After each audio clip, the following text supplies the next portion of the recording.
قرآن کی عظمت کے حوالے سے آپ کی گوش گزار کرنا چاہتا ہوں۔ دعا ہے کہ رب العالمین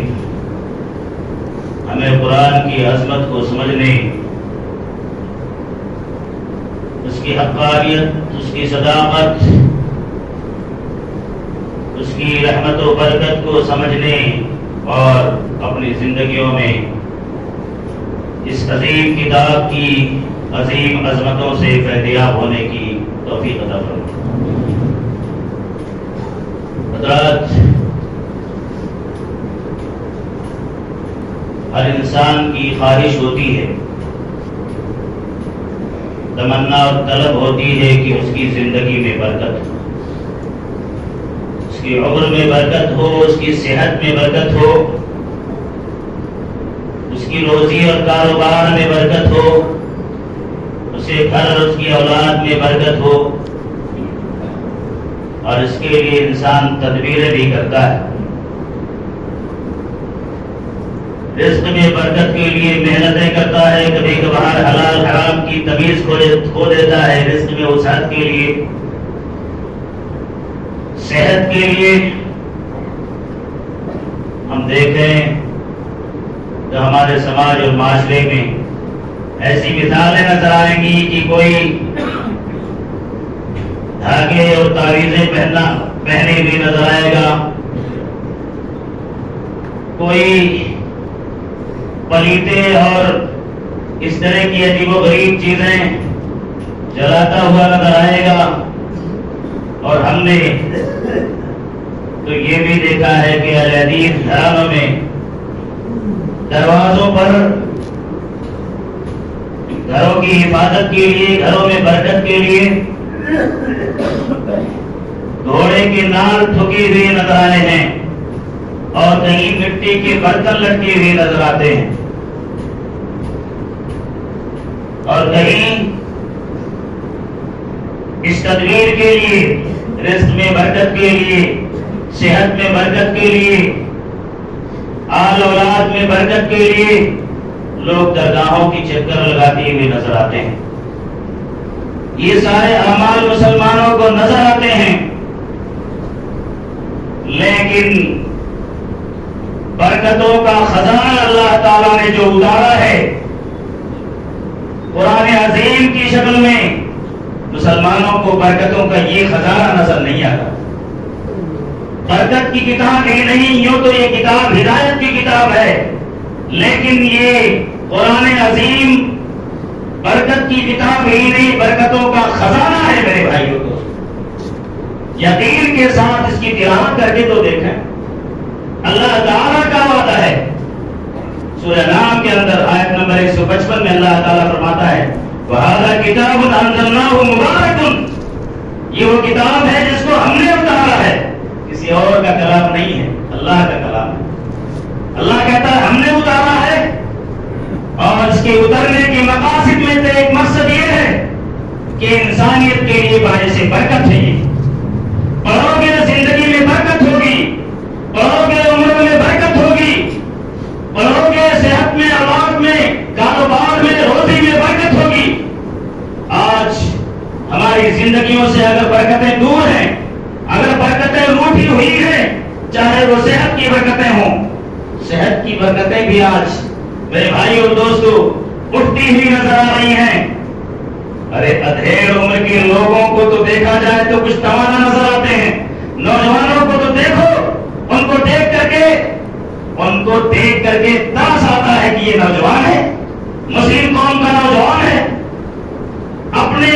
غیر مناسب اعمال و حرکات کے ذریعے سے اپنی توانائیاں صرف کر رہا ہے، اور قرآن سے دوری کی وجہ سے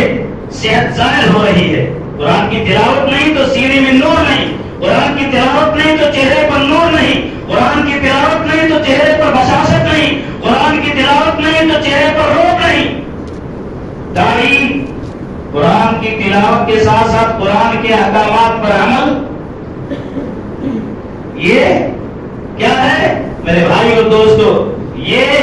ہمارے اور آپ کے دلوں میں اگر قرآن کی تعلیم نہیں، قرآن کی برکتیں نہیں، تو میرے بھائی اور دوستو ہمارے سینوں میں نور نہیں ہے، ہمارے سینوں میں اللہ تعالی کی یہ عظیم کتاب باعث برکت اور باعث رحمت ہمارے سینوں سے دور ہے، ہماری زندگیوں سے دور ہے۔ میرے بھائی اور دوستو، یہ قرآن جہاں باعث برکت ہے وہیں باعث رحمت بھی ہے۔ یہ قرآن رحمتوں کو اس قدر انسان کی زندگی میں کھینچ کر لاتا ہے جس طرح سے مقناطیس لوہے کو کھینچ کر لاتی ہے۔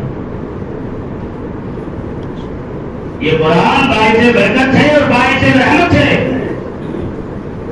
هذا كتاب انزلناه مبارك فاتبعوه واتقوا لعلكم ترحمون۔ یہ کتاب ہم نے اتارا ہے، باعث برکت ہے، اس کی اتباع کرو، اس کی پیروی کر لو، اس کے احکامات کو فالو کر لو، اس کے اوامر و نواہی کو اپنی زندگیوں میں نافذ کر لو۔ قرآن جن چیزوں کے کرنے کا حکم دیتا ہے اس کو بجا لاؤ، جن چیزوں سے قرآن روکتا ہے اس سے رک جاؤ، اتباع کر لو، تقوی والے ہو جاؤ گے۔ فاتبعوا واتقوا، اللہ سے ڈرنے والے بن جاؤ گے۔ اور جب یہ اتباع اور اللہ کا تقوی دلوں میں پیدا ہو جائے گا، رحمتوں کا نزول ہوگا۔ لعلکم ترحمون، یہ زندگی بنا لو گے،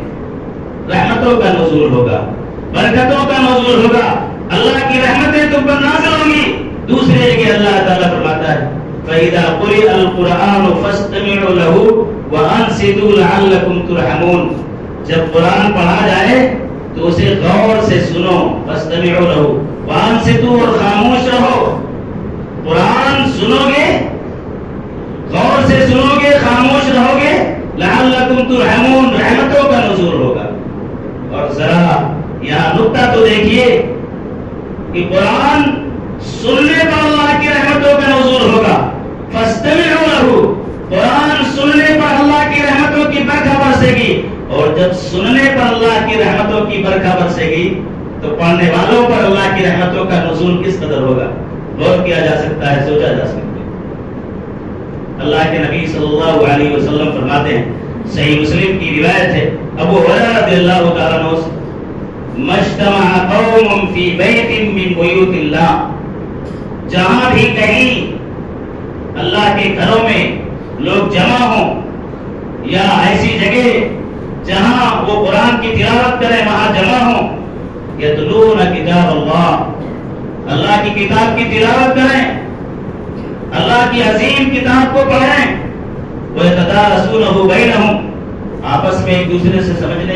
سمجھنے کی بھی کوشش کریں، إِلَّا نَزَلَتْ عَلَيْهِمُ السَّكِينَةُ،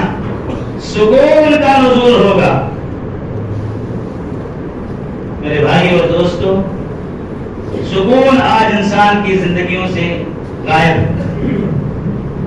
روحانی بیماریوں میں انسان مبتلا ہے،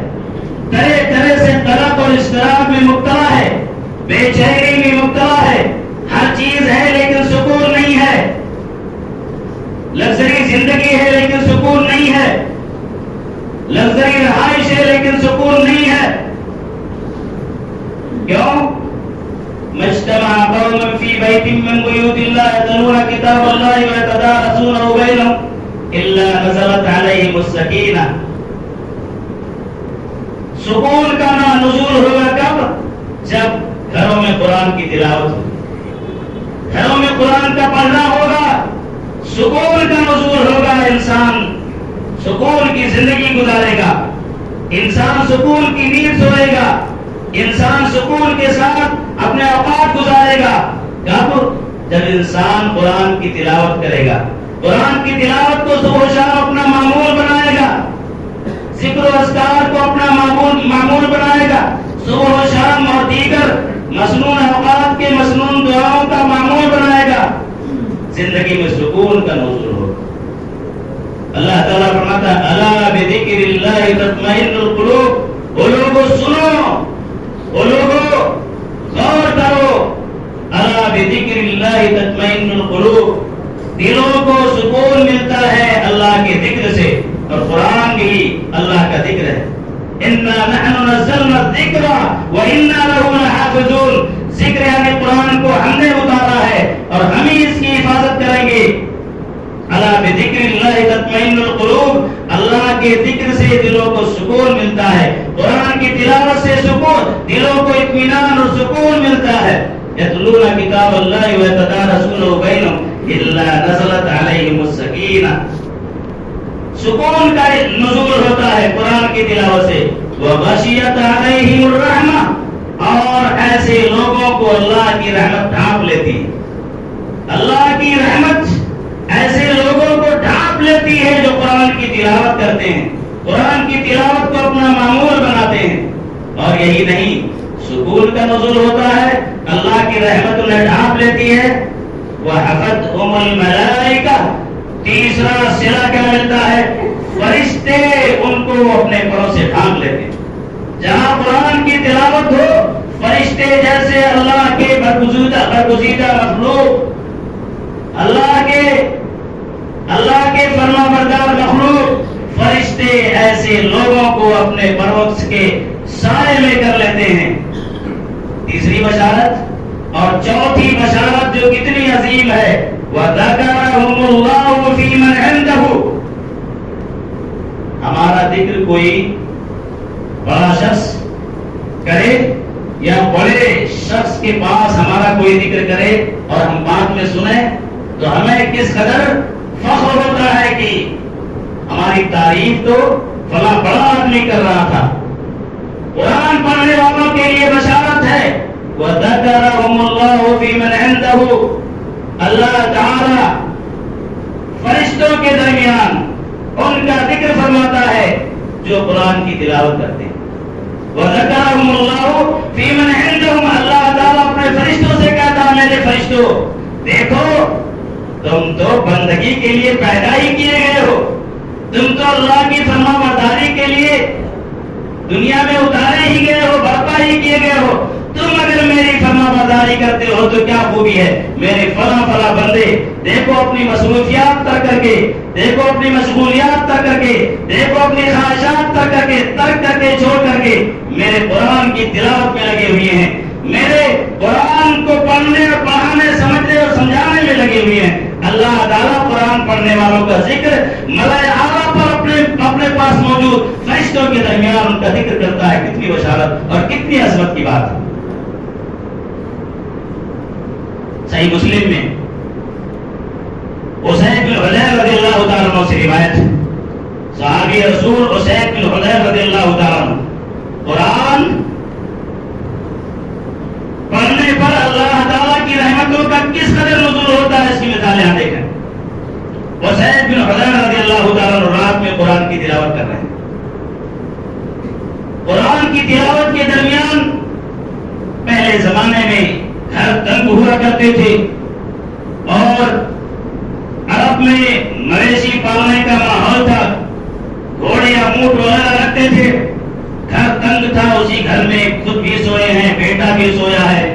اور گھوڑا بھی بندھا ہوا۔ قرآن کی تلاوت کر رہے ہیں، تلاوت سے پہلے گھوڑا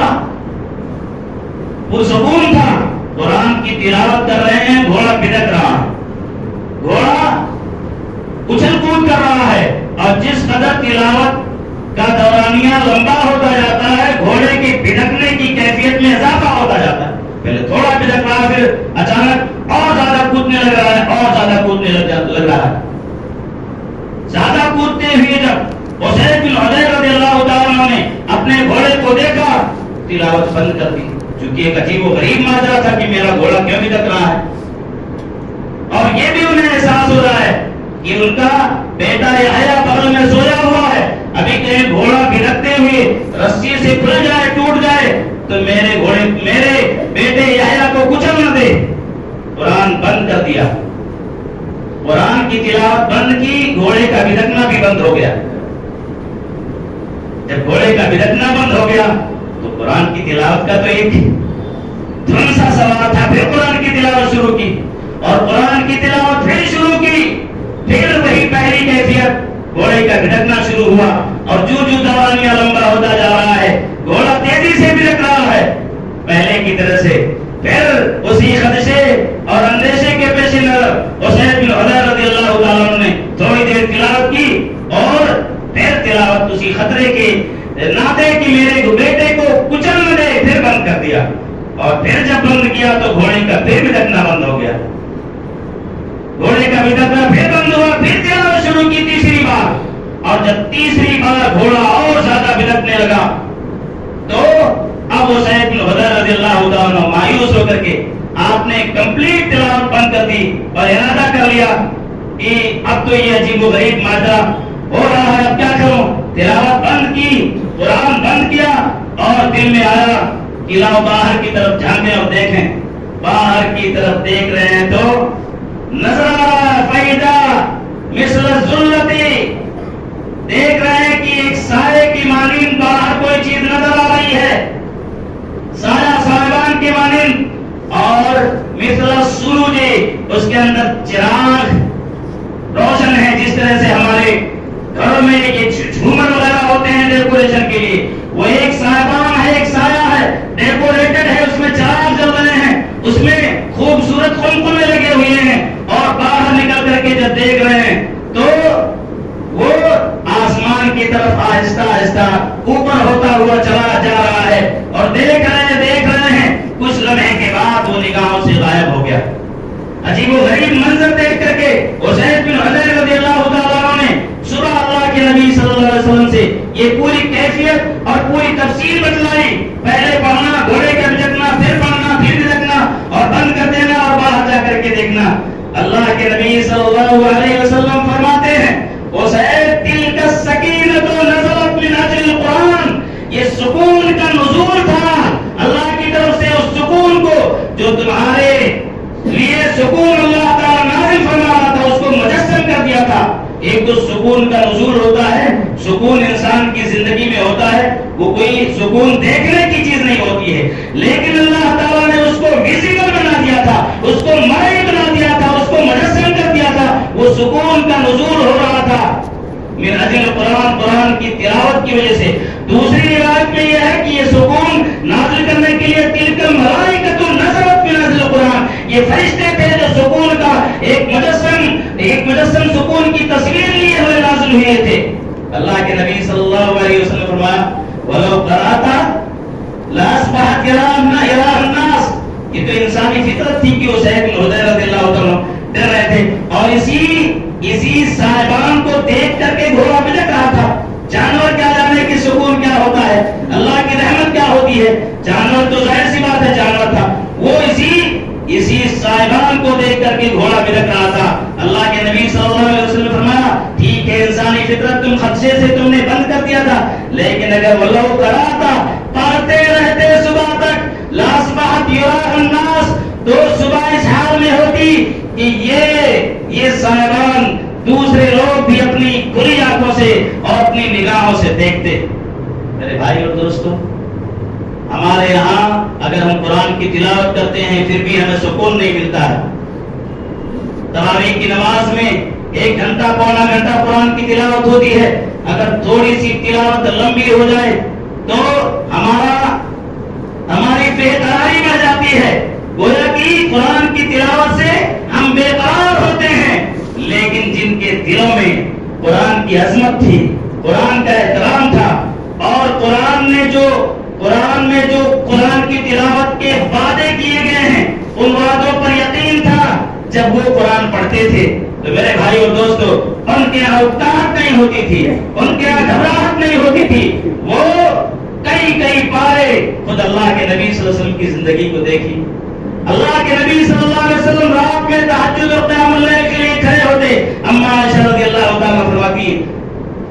یتفکر قدما، یا بعض روایت میں تتفکر قدما، آپ کے پائے مبارک میں ورم آ جاتا تھا، سوجن آ جاتا تھا۔ یہ قرآن کی تلاوت کا ان کے یہاں ایک دھن تھی، ایک جنون تھا۔ میرے بھائی اور دوستو، آج ہمارے یہاں قرآن کی تلاوت کے فقدان کی وجہ سے، ماحول کے ختم ہونے کی وجہ سے، اللہ ماشاءاللہ شاید ہی کہیں صبح قرآن کی تلاوت کا معمول ہو گھروں میں، ورنہ اکثر گھر فجر کی نماز میں جب دیکھو 25 سے 30 لوگ ہیں، تو جب مسجد میں نماز ہی نہیں ہے تو گھروں میں قرآن کی تلاوت کیا ہوگی؟ بہت ممکن ہے کہ بعض گھروں میں بعض خواتین جو جہاں مرد نماز کے لیے نہیں اٹھتے ہیں، بعض ایسی بھی نیک اور پاک تینت خواتین ہیں، مرد تو نہیں اٹھتے ہیں لیکن خواتین خواتین اٹھ کر کے قرآن کی تلاوت کر لیتی ہیں، لیکن یہ تناسب اور یہ پرسنٹیج، یہ ریشو بہت کم ہے۔ آج ہماری زندگیوں میں جو بے برکتی ہے، گھروں میں جو خدشات ہے، جو انتشار ہے، اولاد کا بگڑنا ہے، گھروں میں طرح طرح کی بے چینیاں ہیں، بہو کا بگڑنا ہے، بیٹے کا بگڑنا ہے، تجارت کا خراب ہونا ہے، صحت کا خراب ہونا ہے، یہ ساری بے برکتیاں قرآن سے دوری کی وجہ سے ہیں۔ اگر ہم اپنی زندگیوں میں برکت چاہتے ہیں، سکون چاہتے ہیں زندگیوں میں، وہ سکون جو صحابہ کرام، میرے بھائی اور دوستو، روکھی روٹی کھاتے تھے یا بھوکے رہتے تھے لیکن سکون سے سوتے تھے۔ صحابہ کرام کے حالات تو چھوڑ دیجیے، کچھ دنوں پہلے، 50 اور 100 سال پہلے دیکھ لیجیے، جو چین اور سکون کم کھا کر کے، یعنی تنگ زندگی گزار کر کے جو سکون تب تھا، آج وہ سکون لگژری زندگیوں میں بھی نہیں ہے۔ اس کی وجہ یہ ہے کہ ہماری بہت ساری برائیوں نے، ہماری بہت ساری دین بیزاریوں نے ہمارا سکون چھین لیا ہے۔ جن لوگوں کو قرآن کی حقانیت، صداقت اور سچائی پر بھروسہ تھا، ان کی زندگی کے نمونے دیکھیں۔ مثال آپ کے سامنے پیش کرتا ہوں۔ تقسیم پاکستان سے پہلے کی بات ہے، علامہ عبد الغنی فاروقی ایک بہت بڑے عالم تھے، انہوں نے ایک کتاب لکھی اس وقت، جس میں 500 صفحات کی کتاب لکھی، جس میں کچھ مسلمان ہونے والے خاندانوں کی زندگی کا تذکرہ ہے۔ صرف وہ خاندان یا وہ افراد جو مسلمان ہوئے، ان کی زندگی کے تذکرے، ان کے تبصرے، ان کے بیانات کہ کیسے وہ مسلمان ہوئے۔ ایک خاندان یا ایک جوڑے کے قبول اسلام کا واقعہ یوں لکھتے ہیں کہ ایک مسلم گھرانہ تھا جہاں بڑی بچیوں کے لیے قرآن کی تعلیم کا انتظام تھا۔ بڑی بچیوں کے لیے 12 سال 18 سال، جیسے آج بہت سارے لوگ جو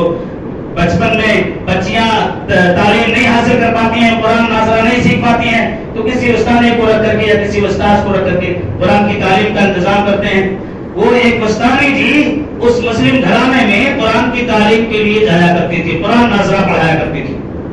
بغل میں ایک غیر مسلم پڑوسی کا گھر تھا، اور بچیاں آپس میں پڑوس کے ہاں اگر گھرانہ اچھا ہے اور ان کی تہذیب اچھی ہے تو آتی جاتی ہیں۔ تو ایک غیر مسلم اس پڑوس کی ایک بچی اس گھر میں مسلم جو گھر تھا جہاں قرآن کی تعلیم ہوا کرتی تھی، آیا کرتی تھی ویسے تو ابتدا میں تو وہ صرف سنا کرتی تھی کہ قرآن کی تعلیم ہو رہی ہے۔ اب قرآن وہ چیز ہے جو میرے بھائی اور دوستو، قرآن کی عظمت اور صداقت اور اس کی حقانیت یہ ہے کہ قرآن دل میں اتر کر رہتا ہے۔ اس معصوم بچی کے دل میں قرآن سے رغبت پیدا ہوئی، قرآن سے دلچسپی پیدا ہوئی۔ ابھی تو بیٹھتی تھی، اب اس کی چاہت ہوئی کہ میں بھی قرآن ناظرہ سیکھوں، اور خفیہ طور سے اپنے گھر والوں کو بتائے ہوئے وہ وہاں قرآن ناظرہ بھی سیکھنے لگی۔ اور چونکہ جب رغبت سچی ہو تو کوئی کسی چیز کے حصول میں دیر نہیں ہوتی۔ آج ہمارے نوجوانوں کو اگر قرآن نہیں یاد ہوتا تو یہ بے رغبتی کی بات ہے۔ رغبت کے ساتھ یاد کر کے تو دیکھو۔ بہرحال اس بچی نے بہت جلدی ناظرہ قرآن سیکھ لیا اور ناظرہ قرآن اچھا پڑھنا سیکھ لیا۔ اس استانی جی کا معمول یہ تھا کہ ہفتے میں ایک دن اس کے یہاں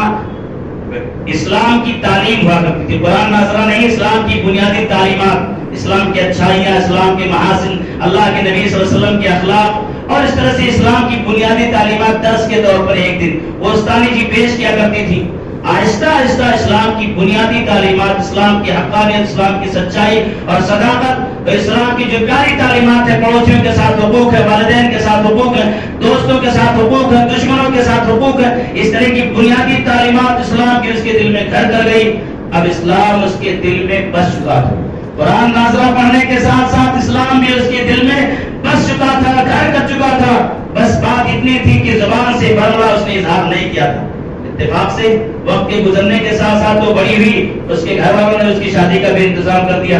شادی ہونے کے قریب آئی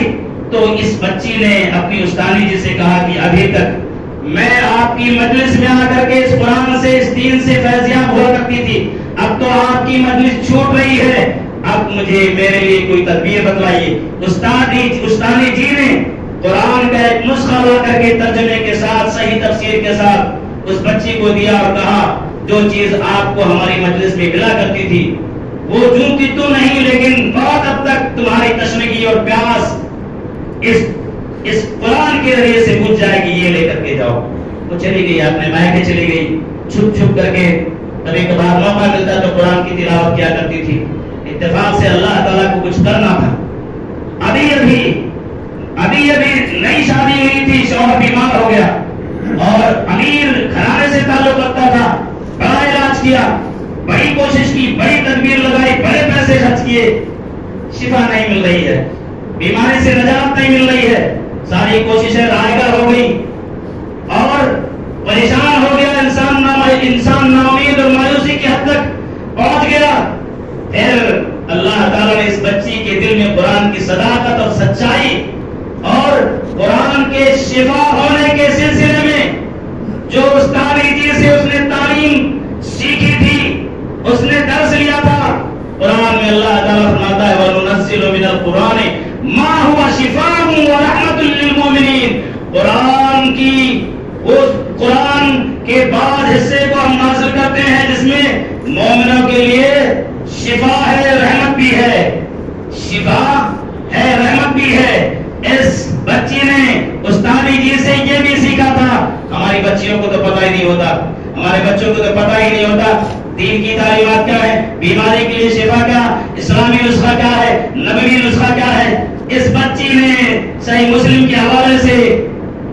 اللہ کے نبی صلی اللہ علیہ وسلم کا یہ معمول بھی سنا تھا۔ اما عائشہ رضی اللہ تعالیٰ عنہ سے روایت مروی کان رسول اللہ صلی اللہ علیہ وسلم اذا مرض احد من اهله نفض عليه بالمعوذات۔ اس نے سن رکھا تھا کہ اللہ کے نبی صلی اللہ علیہ وسلم کا معمول مبارک تھا کہ آپ صلی اللہ علیہ وسلم کے خاندان اور گھر میں کسی شخص کو کوئی بیماری لاحق ہوتی تھی، اذا مرض احد من اهله، کوئی مریض ہوتا تھا، بیمار ہوتا تھا، تو آج ہمارے یہاں کیا ہے، ہمارے یہاں ہم نے سمجھا ہے کہ یہ نسخہ نبوی نسخہ صرف مولویوں کے لیے، ہم نے یہ سمجھ رکھا ہے کہ یہ نبوی نسخہ صرف پیشہ وروں کے لیے۔ آج ہمارے یہاں کوئی بیمار ہوتا ہے، مولوی ڈھونڈتے ہیں، پیشہ ور عامل ڈھونڈتے ہیں، پیشہ ور جھاڑ پھونک کرنے والا ڈھونڈتے ہیں۔ اسلام پیشہ وری نہیں سکھاتا ہے، اسلام پریکٹس سکھاتا ہے، اسلام عملی زندگی سکھاتا ہے، اسلام سکھاتا ہے کہ اسلام اپنی زندگی میں نافذ کرنے کے لیے، چاہے وہ عبادت ہو، چاہے اللہ کے نبی صلی اللہ علیہ وسلم کی دیگر معمولات۔ وہ بچی اگر قرآن پڑھتی ہے اور اس نیت کے ساتھ، اس یقین کے ساتھ کہ اللہ کے نبی صلی اللہ علیہ وسلم کے خاندان میں جب کوئی بیمار ہوتا تھا تو معوذات یعنی سورہ فلق، سورہ ناس اور بعض روایات کے مطابق اس میں سورہ اخلاص بھی ملا رہے، اللہ کے نبی صلی اللہ علیہ وسلم ان کو پڑھ کر کے دم کرتے تھے۔ اس کے دل میں آیا کہ میں بھی کوئی نسخہ کیوں نہ اپناؤں جو نسخہ مستانی جی نے ہمیں بتایا تھا۔ یہ بچی میرے بھائی اور دوستو کون سا عامل تھی، کون سی عالمہ تھی اور کون سی بہت بڑی فقیر تھی میرے بھائی اور دوست۔ بس بات یہ تھی کہ اس کے دل میں قرآن کی حقانیت، صداقت اور قرآن کے شفا ہونے کا جو اللہ نے وعدہ کیا ہے اس وعدے پہ یقین تھا۔ آج اگر ہم پڑھتے ہیں، قرآن پڑھتے ہیں، ہمارے گھروں میں رحمتوں کا نزول نہیں ہوتا، برکتوں کا نزول نہیں ہوتا، سکون کا نزول نہیں ہوتا، بیماریاں نہیں جاتی ہیں، آسیب نہیں جاتا ہے، اثرات نہیں جاتے ہیں، تو اس کی وجہ یہ ہے کہ ہم تو ایک تو پہلی بات تو یہ ہم پڑھتے ہیں تو اس کے تقاضے اور اس کا طریقہ جو ہے تجوید کے ساتھ، ترتیل کے ساتھ پڑھتے نہیں، اور اگر پڑھتے بھی ہیں تو یقین نہیں ہے۔ یقین کے ساتھ پڑھ کر کے تو دیکھیے جس طرح سے اس بچی نے پڑھا، بیمار ہوا، شوہر سے کہا اس بچی نے کہ میں آپ کا علاج کرنا چاہتی ہوں لیکن میری ایک شرط ہے۔ کہا شوہر نے کہ تو کس سے علاج کرنا چاہتی اور تیری کیا شرط ہے؟ میں تھک ہار گیا، تو جو علاج کرنا چاہتی کر، اور شرط اور تقاضا تیرا جو ہے، جو مطالبہ ہے اس کی بات تو کرتی ہے، وہ جو بھی تیری شرط ہوگی میں پورا کروں گا۔ چنانچہ اس بچی نے بس وہی معوذات پڑھ کر کے صبح شام معوذات پڑھ کر کے دم کرنا شروع کیا، دم کرتی رہی، آہستہ آہستہ اللہ کی مرضی اور اللہ تعالیٰ کی رحمت، اور قرآن تو سارا شفا ہے ہی، اور نزل من القرآن ما هو شفا،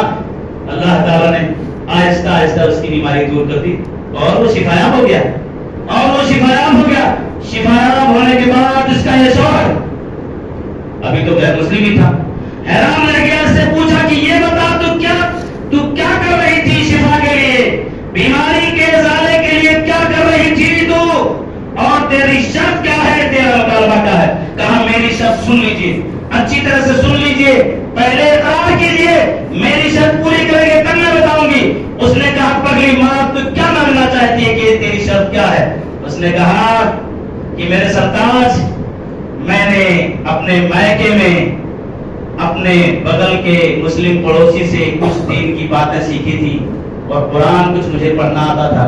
اسی قرآن کی چند آیتیں پڑھ کر کے میں نے آپ کو دم کیا ہے، میں نے آپ کو رقیہ کیا ہے، اور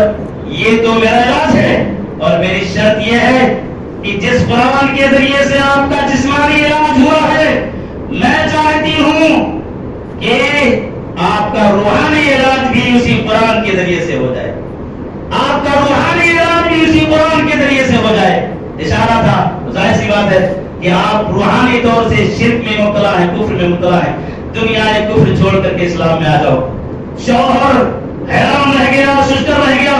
شانت ہو گیا کہ جس قرآن کے اندر اتنی طاقت اور جس مذہب کی کتاب کے اندر اتنی طاقت، میں نے علاج کے لیے اپنی ساری توانائی جھونک دی، کچھ فائدہ نہیں ہوا اور کچھ نتیجہ نہیں نکلا. جس کتاب کے ذریعے سے ایسے مرض کا علاج ہو جائے اور جس مذہب میں ایسی کتاب ہو، اس مذہب کو بالائے طاق رکھنا اور اس مذہب سے دور رہنا بہت بڑی سعادت سے محرومی ہے مسلمانوں. میرے بھائی اور دوستو، قرآن دلوں میں، قرآن کی صداقت اور سچائی اور قرآن کی عظمت کا دلوں میں اعتراف ہوگا تو اس کے اثرات مرتب ہوں گے. قرآن کی عظمت کا دلوں میں اعتراف ہوگا تب اس کے اثرات مرتب ہوں گے. میرے بھائی اور دوستو، مختصر طور پر ایک بہت چھوٹا سا واقعہ بتاتا ہوں. شاہ عبدالعزیز محدث دہلوی رحمہ اللہ سن 1700 سے 1800 کے درمیان کا دورانیہ ہے ان کا. اس درمیان ایک کسی غیر مسلم نے ان کو چیلنج کیا کہ اسلام سچا مذہب نہیں ہے بلکہ ہندو مذہب سچا مذہب. اس کی دلیل اس نے دی. تفسیر عزیزی، شاہ عبدالعزیز محدث دہلوی کی جو تفسیر ہے تفسیر عزیزی، اس کے صفحہ 179 پر یہ واقعہ اس حوالے سے میں آپ کو بتا رہا ہوں. اس نے چیلنج کیا کہ اسلام سچا اور باقی رہنے والا مذہب نہیں ہے. اس کی دلیل اس نے ایک خصوصی سی یہ دی کہ میں مناسب سمجھتا ہوں کہ شاید کبھی موقع ملے تو بعد میں اس طرح کی باتیں عرض کر دوں، کیونکہ وقت ہو رہا ہے. دعا کرتا ہوں کہ اللہ تعالیٰ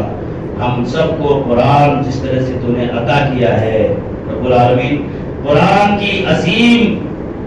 دولت ہمیں عطا کی ہے. رب العالمین غیر اس دولت کو بیش بہا تحفہ سمجھ کر کے اس سے فیضیاب ہو رہے ہیں. آپ دیکھو تو کہ دوسرے لوگ کس طرح سے قرآن کو پڑھ کر کے اسلام کی طرف آ رہے ہیں. آج ہم قرآن کو پڑھ کر کے ہی مسلمان نہیں ہو رہے، آج ہم قرآن کو پڑھ کر کے ہی اسلام کو فالو نہیں کر رہے. قرآن ہمارے ہاتھوں میں ہے لیکن یہ ہمارے لیے بے سود ہے، بے فائدہ ہے. نہ اس سے سکون کا حصول ہو رہا ہے، نہ اس سے رحمتوں کا حصول ہو رہا ہے، نہ اللہ کی رضا ہمیں حاصل ہو رہی ہے. میرے بھائی اور دوستو، اس سے بڑی حرمان نصیبی اور بد نصیبی اور کیا ہو سکتی ہے؟ رب العالمین سے دعا کرتا ہوں کہ رب العالمین ہمیں قرآن کی عظمت اور اس کی صداقت اور اس کی سچائی کو جس طرح سے صحابہ نے، سلف نے اور جس طرح سے ماضی کے لوگوں نے سمجھا تھا اور ان کی زندگیوں میں اس کے اثرات مرتب ہوتے تھے، رب العالمین اسی طرح سے ہمیں قرآن کی حقانیت اور صداقت اور اس کی سچائی کو سمجھنے کی توفیق عطا فرما، اس کے تقاضوں کو پورا کرنے کی توفیق عطا فرما، اسے اپنی زندگی میں نافذ کرنے کی توفیق عطا فرما. اقول قولی ھذا واستغفر الله لي ولكم ولسائر المسلمين من كل ذنب فاستغفروه انه هو الغفور الرحيم. بارك الله لنا ولكم في القرآن العظيم ونفعني واياكم بالآيات والذكر الحكيم انه تعالى جواد كريم ملك بر رؤوف رحيم.